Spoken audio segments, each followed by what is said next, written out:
Guys, welcome to YouTube channel. ഞാൻ ഇന്നൊരു കാര്യമായിട്ടാണ് വന്നിരിക്കുന്നത്.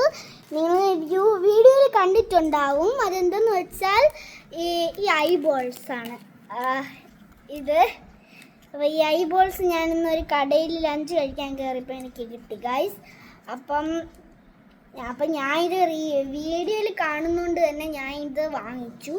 സോ എനിക്കിത് ഇഷ്ടപ്പെട്ടു. സോ ഞാൻ രണ്ടെണ്ണേ വാങ്ങിച്ചോളൂ. ട്രൈ ചെയ്യാത്തതുകൊണ്ട് ഞാൻ രണ്ടെണ്ണേ വാങ്ങിച്ചോളൂ. പക്ഷേ ഇത് പൊട്ടിച്ച് കഴിക്കാൻ ഇതുവരെയും പറ്റിയിട്ടില്ല. അപ്പം പൊട്ടിച്ചിട്ട് മതി, ഞാൻ പൊട്ടിച്ചിട്ട് നോക്കാമെന്ന് പറയുന്നു. പൊട്ടിച്ചിട്ട് പറ്റുന്നില്ല കേട്ടോ ടീച്ചർ. അപ്പോൾ ഗൈസ്, ഞാനിത് ഇങ്ങനെ വന്നിട്ട് ഈ സാധനം ഇങ്ങനെ വരുമ്പോൾ ഇത് ഇങ്ങനെ നേർത്തിയാണ് പൊട്ടിക്കാൻ. അപ്പം പൊട്ടിക്കുമ്പോൾ ഗൈസ് കിട്ടുന്നുണ്ട്. നല്ല ജെല്ലി, നല്ല സോഫ്റ്റ് ആയിട്ടുണ്ട് ഗൈസ്. അപ്പം ഞാൻ ടേസ്റ്റ് നോക്കട്ടെ. കൊള്ളില്ല ഗൈസ്. ആരും ഇത് ട്രൈ ചെയ്യല്ലേ, ഒരു കാശിനും കൊള്ളില്ല. വാങ്ങിക്കല്ലേ. ബൈ.